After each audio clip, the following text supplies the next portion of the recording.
Good morning, everyone. Welcome to the first lecture. The first lecture, we're going to talk about the basic principles of the sports organizations. So in today's class, we have three topics that we would like to cover. The first topics, we would like to talk a little bit about sports organization. We provide you a definitions of the sports organization. We also indicate like 8 different attributes associated with the sports organization. And today we're also going to talk about 3 types of the organizations in the sports industries, right? For-profit organization, non-for-profit organization, and the public organization. And the last part of today's class, we're going to talk about 4 basic functions of the management. Before we start talking about what sports organization is, I would like to show you a little bit about the current revenue streams in the sports industries. A lot of students did mention you want to find a job in the sports industries, right? So where are the main revenue sources in the sports industries? From this information that I'm showing to you, you can see there are 4 main revenue sources, right? The main revenue sources for many years has always been ticket sales, right? So in the 2017, for instance, in the US, the ticket revenue generated about $19 billion, right? Media rights is also a pretty important revenue sources. Look at the number from 2018. We found out like broadcasting right, these media rights become the #1 revenue sources in the sports industries. That overtake the gate revenue, which has been existing as the main revenue source for many years. Right. In addition to the gate revenues and the media rights, sponsorships and merchandise products are also another 2 big revenue sources for the sports industry to generate revenues from. So those are the 4 main revenue sources in the sports industries. A lot of students want to find a jobs in the sports industries, but to define sports industry is not quite easy because there are so many businesses that get involved, that actually contribute or maybe related to sports. So what kind of business are we considering as a sports organization? Of course, the professional sports teams, college sports programs, Olympic sports teams, including high school sports teams. So those are sports organization, right? So others like facility management, event management, sports for the people with disabilities, right? Those are also be considered as a very important components in the sports industries. In addition to that, recreational sports are also important. A lot of people prefer working in the park and recreation. A lot of people would like to work at the park districts, being able to help with the developments of the community support, community sports. And private sports clubs also is an important part of the sports industries. Either it's a private golf clubs or maybe it's private tennis clubs, right? So those are the examples. They're like sports business. We also have sports marketing agencies. The examples like IMG, one of the biggest sports marketing agencies in the world. A lot of people know IMG is the biggest agents in the world, right? So IMG is one of the examples. So those organizations, they are also very important components in the sports industry. And also, of course, legal aspects of sports also very crucial and important. So what is sports organizations? So when we look at the definitions, right? So the sports organization is a social entity involved in the sports industry. Its goal directed with cautiously structured activity standard systems and relatively identifiable boundaries. So this definition was introduced by Robbins in 1990s. From this definition, there's some of the very important terms I would like to explain a little bit more. So first of all, to be an organization, you need to be a social entity, right? Social entity is just like a very small society. We have a lot of people work together, groups of people work together. We interact with each other to perform these functions and also get the job done, right? So that's a social entity. So what's a goal-directed, or say goal-oriented? Most of the organization, you'll have to set up your goal, what you're trying to achieve in the future.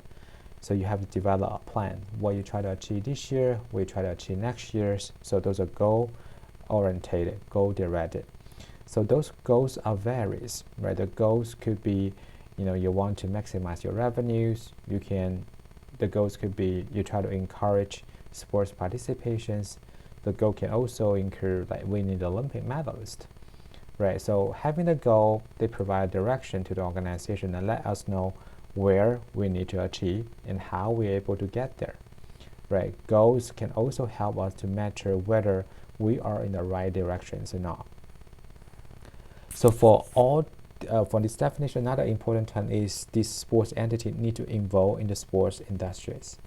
So when we look at the involvements, so they actually have three different types of involvement. The first one is production. You produce sports-related products.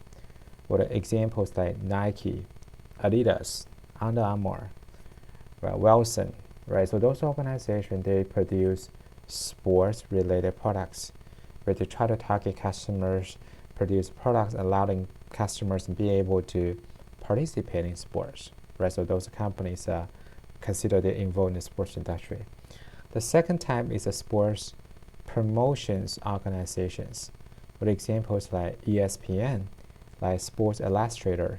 So those media either is a traditional media like ESPN, or like the new magazine, radios, or even new media that we have today, right? So their goal is to try to promote sport, deliver the content to the audiences, letting more people to know about what has happened in sports, right? This is the second type of the involvement. The third type of involvement is called service, where the service including sports marketing agencies like IMG, right? For IMG, they are not producing sports products. Now sometimes IMG create events, but they mainly produce sports-related service, right, to the general public, to their clients, right? So those organizations, we also consider them involved in the sports industries. We talked about different sports industries previously, but all these industries, they are cautiously structured activity standard systems. Right? Either you got big organization or small organization, you really have a very different structures and a different way that you can operate the business. Or using example, some sports organizations like NCAA, it has 400 employees working at the headquarters. Right? Some organization may be relatively small. So I'll give you an example. Like last year, I visit Landmark Sports Agency in LA, which is Kobe Bryant and the James Harden's agents, right? So these very sports agents only got 20 employees working there. We're using IMG as an example. They possibly have like 15,000 employees working under IMGs in more than 30 countries in the world, right? The same sports agents, they have a very size. But regardless of the size of the organization, their structures are very similar. Right, so organizations are structured by its functions, right? So we have a financial department or someone responsible for the financial actions. We have marketing department, we have production departments, we have human resource departments, and we have logistic departments, right? So regardless how big you are, how small you are, the functions are very similar. You need to have someone to responsible for those basic functions to make sure the organization can be operated efficiently. Right, and the last but not the least, the important term from this definition is relatively identifiable boundaries. All the organization, we need to have the boundaries to separate ourselves from the others.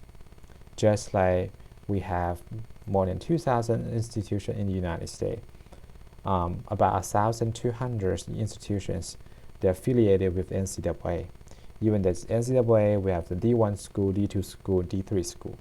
Right? Even they have D1 school, we also have a D1 FBS school, football, bar championships.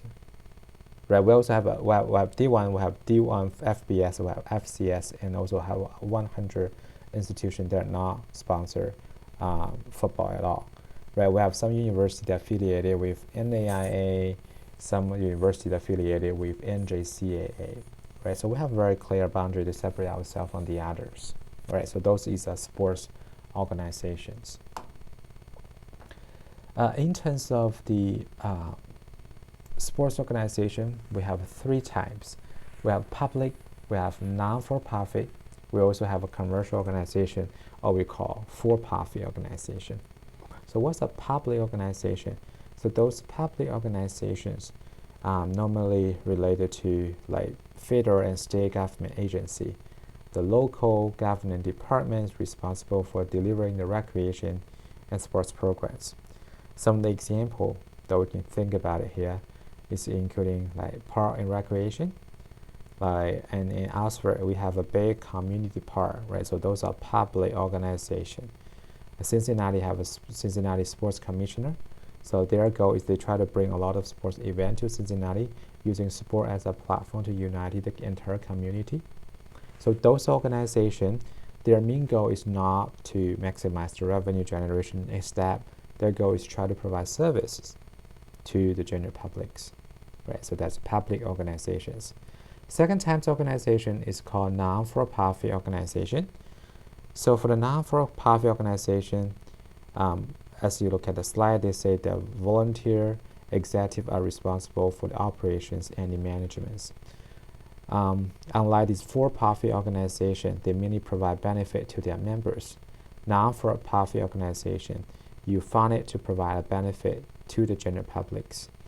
The reason they want to become a non-for-profit organization is because they could enjoy some tax benefits, federal tax, state tax, right? So one of example for the non-for-profit organization is YMCA. A lot of students might have the internship experiences, practical experiences with the local YMCA. Those are non-for-profit, right? So another example is NCAA. It's also a non-for-profit, although it's $1 billion industry, right? But they claim themselves as a non-for-profit organization, right? USOPC, which is United States Olympic and Paralympic Committee, which is also a private but non-for-profit organization, right? So for the non-for-profit organization, one of the very interesting characteristics for them is their presidents is a volunteer. So the presidents basically just try to provide directions to the organization, but not mainly receiving salaries from this organization. So you have to know about the differences between public, private, non-for-profit, and commercial organizations. I'm using some example to give you a better understanding about these terms. So look at those organizations. What organizations are for-profit and what organizations are non-for-profit?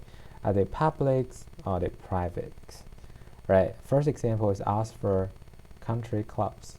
It's private golf clubs. Right. Private golf club, they mainly provide benefit to his members. So they are for-profit organization. Right. National Recreation and Park Association, NRPA, is obviously the public organization, which is also a non-for-profit organization. Right. The next one is the Chicago Park District. It's also a public organization, right? It's a non-for-profit. Green Bay Packers. Do you know Green Bay Packers is a for-profit or non-for-profit? So all the professional sports teams, they're for-profit organization, right? But professional sports league might be different, right? So Green Bay Packers is a public organization, right? We have 32 MFL teams. Green Bay Packers is the only public organizations. Other 31 MFL teams, they are all owned by private ownerships, right? So Green Bay Packers owned by the communities there. Right, so the only MFL teams that are owned by the general publics. Last example is a Boys and Girls Clubs of Greater Cincinnati, which is also a non-for-profit organization as well. Right, so you know the differences between for-profit, non-for-profit, public, and private. Another big question I want to spend a lot of time to talking about is about the professional sports team.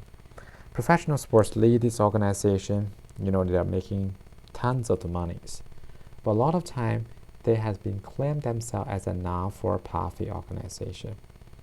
right? Particularly when we're looking at the MFL as example. So MFL is actually the first professional sports organization has been identified as a non-for-profit organization. Right, so in about 1942, so the MFL was actually struggling financially.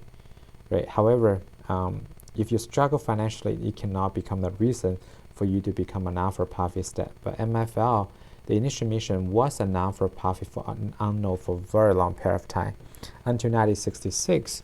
So when MFL merged with AFLs, so IRS, which is Internal Revenue Service, they decided to give them a non-for-profit and allow them to act on behalf of their members under the Section 501(c)(b) of the Internal Revenue Code.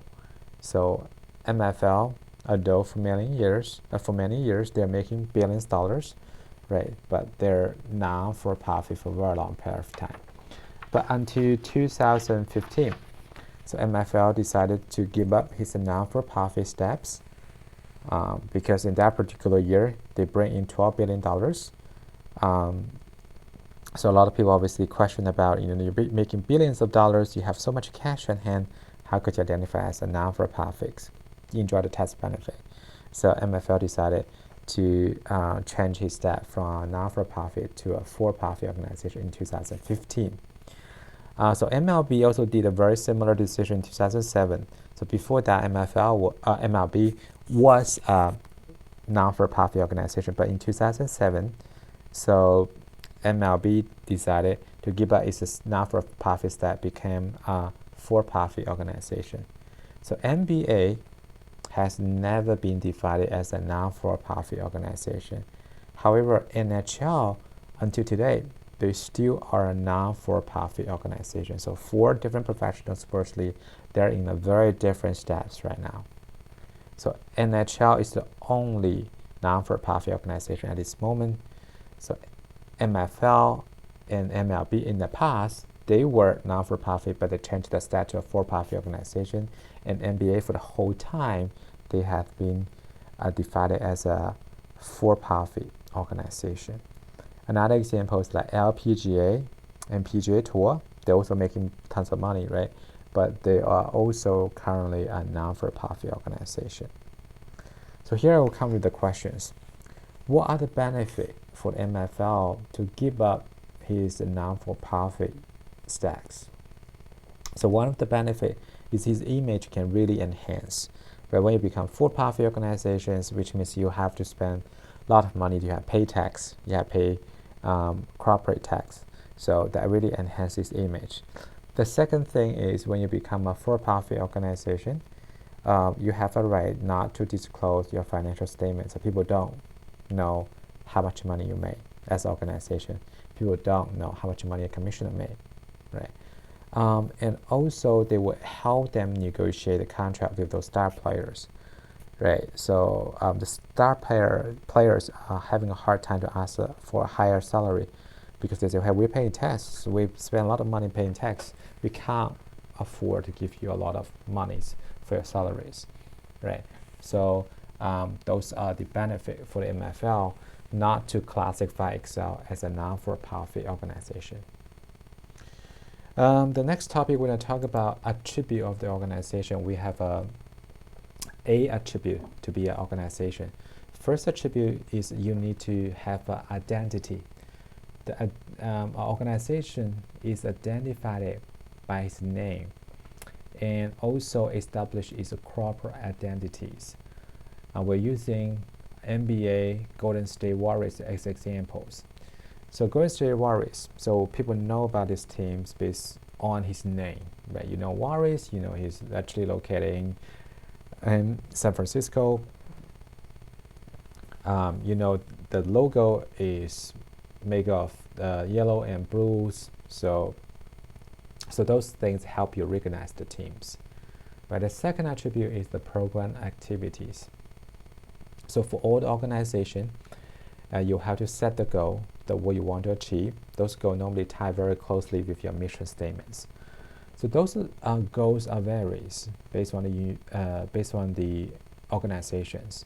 I mean, the goals could be a basketball team; they want to win the titles. Could also be like people working at a ticket office; they want to maximize their revenue generations, right? So they have different types of goal. The third types of the very important attribute is memberships. So organizations set the rules about the memberships, right? So we're using MFL as examples. MFL has 32 teams, right? So they also keep the 32 team for many years, right? So they have very strict rules how you can become MFL teams. These membership rules. It's not like you are really rich, you want to create a team, you want to host this team somewhere, and you can just create a team, call yourself an MFL teams, right? You have to follow the rules, these membership rules. And the next attribute is a clear boundaries. So team normally have publish league approved roster every seasons. We're using Golden State Warriors as example. Last season, Stephen Curry, Klay Thompson, and Kevin Durant, they all play for Warriors. Right, this year, Stephen Curry and Klay Thompson still playing with the team, but Kevin Durant is no longer associated with teams. Right, so they have a very clear boundaries, right, in terms of the members of these teams. Another 4 attributes here. One is organization, they have a relative permanencies. So unlike players, the player can come and go. This year you play for one team, next year you can play for another team. The organization normally have a relative permanency, but they're gonna stay there for a very long period of time. And next attribute is they have a division of labor. So all the tasks are determined, people are assigned to the task. There are many different people work for the organizations. You'll have your very clear role. You work for human resource department. Your job is recruiting the most fit employees for the organization. Right? If you work at the marketing department, your goal is try to market the product or service that you provided to the customers. So all the organizations, they also have a hierarchy of authorities. People high up are responsible for the action for the people below him or her. Right? For the organization, we also have a lot of formal rules and procedures to help us to conduct business. Right? For instance, all organizations, you have to deal with travel issues. Right? So if you just got a job and you are asked to travel to conferences in Dallas, so what do you have to do? So you possibly have a lot of questions like, how can I buy tickets? Does the company is using particular travel agents to buy tickets, or I can just buy a ticket by myself?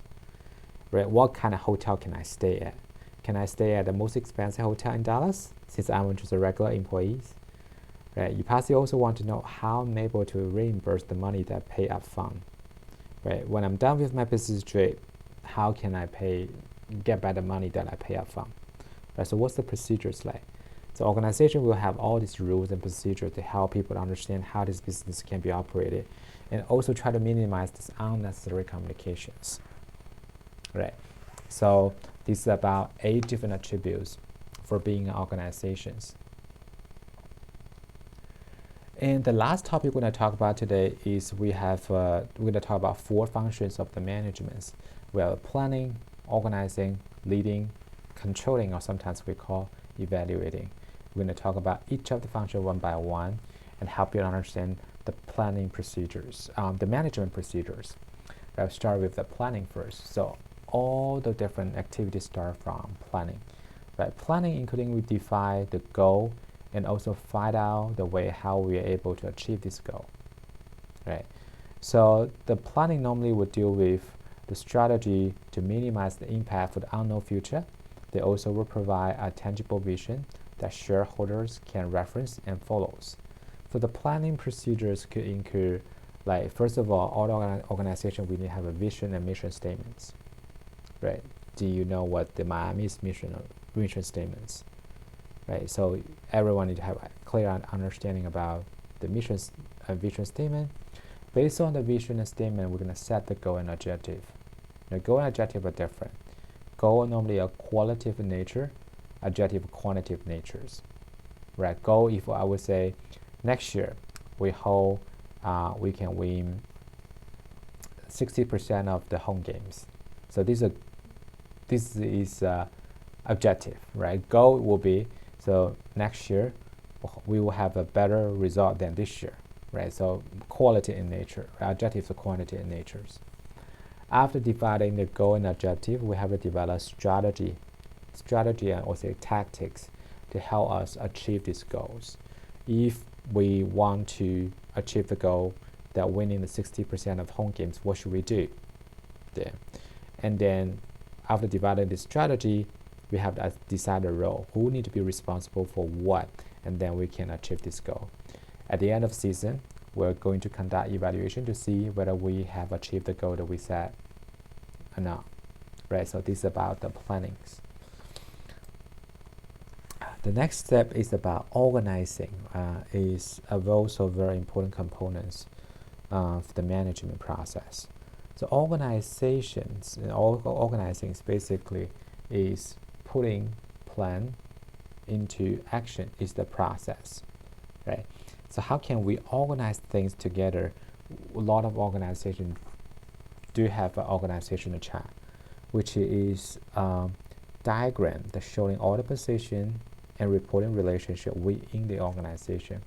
We're using university as example, right? University, we have multiple different schools, right? A lot of different schools, and all the different schools we have different department. All the different department we have a different program, right? SLAM program is under kinesiology and health, right? SLAM programs here.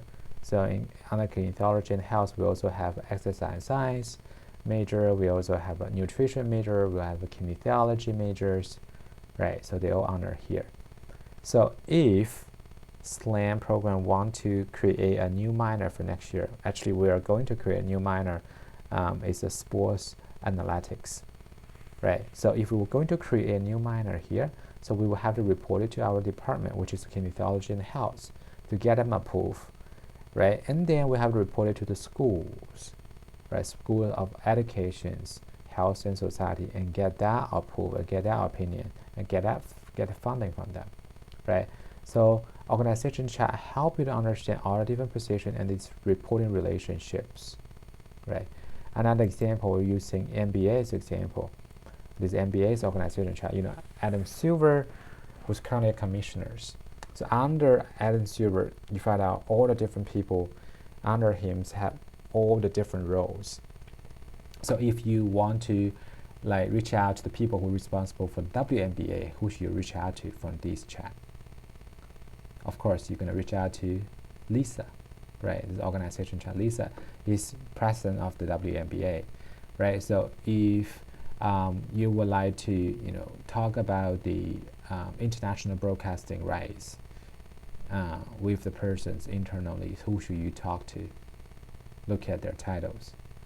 You possibly have to talk to Bill, right? Bill is president of the global contents and media, right? So everyone has a very different roles, and aside the different roles, they will have a report structures. Right? They will under Adam Silver. If they have any questions, any big decision they want to make, they got Adam Silver's opinions involved, they will have to report it to Adam Silver directly, right? So this is about the organizing. Third function is leading. Leading refers to action part of the management process. We talk about planning is we develop a plan. Organizing is build up the plan in action. Leading is basically the action part of the management process. Leading begin with the delegations, right, which involve assigning responsibility and accountabilities for the result to the employees, right? So when you become a leader, I know you're so capable to do everything, but you're not going to do everything by yourself. So you have to learn how you be able to assign these tasks to the right people, right? And they can really help you to put these things together work collaboratively, right? So I'll give you an example. If you're currently working at sponsorship departments, so they already done their part negotiating contract with the sponsors. But the next thing we have to do is how we're able to implement those sponsorship agreements. So in these agreements, right, sponsors want to display their logo inside stadium and offices. So you have to think, as a leader, you have to think about, hey, which department or who should be responsible for helping these potential sponsors to complete these tasks that has been included in the agreements, right? So you have to make that decisions. So for the leadings, they're also including, we need to have a very effective communication with our employee, making sure this information has been effectively communicated. And we try to manage differences, because you're going to work with not just your own employees, you also have to work with people from outside your organization. People might have a completely different perspective and different way to do things. So you, as a leader, you have to think about how you be able to incorporate all the different activities together and making sure these tasks can be performed on times. You also need to figure out how we're able to manage the changes. Right? You develop a plan, everything goes well, but suddenly we're facing a budget cut. All the beautiful plan you develop at the beginnings, it will be hard for you to continue to deliver. How you're gonna able to make the changes based on these new scenarios. And also you have to learn how to handle the conflicts. We talk about everyone work things differently. Everyone work on things differently. That will be very easy to create conflicts. Right, so as a manager, you have to think about how we are able to manage it, manage this conflict to minimize these potential issues involved with the different departments. Okay, this is about leading. Last but not the least is evaluating. So evaluating is measuring and ensuring process towards the organizational objective. So how can we examine whether we have achieved the goal or not? So we have to, first of all, to develop a performance standards. So performance standards let people to know what they are supposed to be achieving, whether they have achieved what they planned to achieve.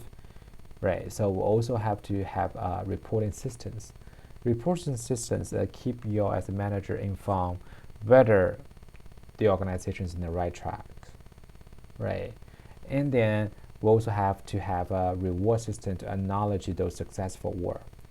Right, some employee maybe done an excellent job than the others, so you will have to go and reward these employees, because you would like to keep them work harder in the futures. Right, some people has not been able to finish the task they need to be finishing, so you possibly will have to punish them. Sometimes you might have to fire them, right? So the example for reward system including you possibly can promote this person. If someone did a great job, you can promote him, let him have more responsibilities, and help him to continue to improve. You may can think about increase his salaries. Maybe they can have better benefits. Initially you have 14 pay holiday, that you can have like 21 pay holidays. So those benefits can motivate employees and keep them stays right after evaluating their performance. So those are the 4 basic functions in the management process. So this is about today's class. Before we close up today's class, I would like to have a quick review to see how much information you have remembered from these short lectures. So first thing, what are 4 functions of the management? Think about what are 4 functions. We just talk about it: planning, organizing, leading, and evaluating. Right? Sometimes we call controlling. Okay, which functions refer to action part of the management? Which function you think is planning, leading, or organizing?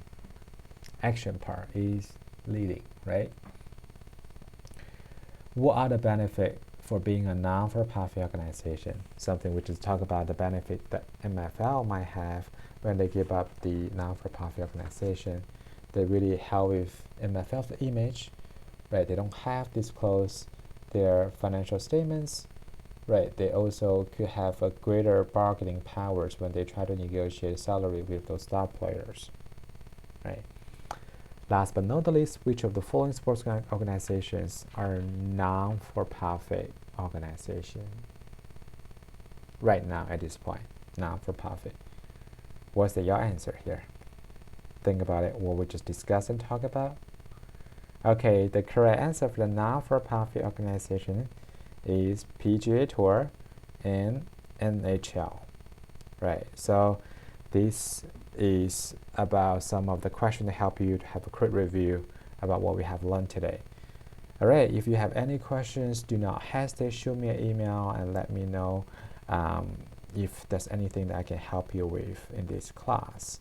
I hope you can enjoy these lectures. If any feedback, you can also shoot me an email, let me know about it. And good luck and have a wonderful day. And don't forget to complete about today's assignments. I will talk to you next time. Bye. Have a good one.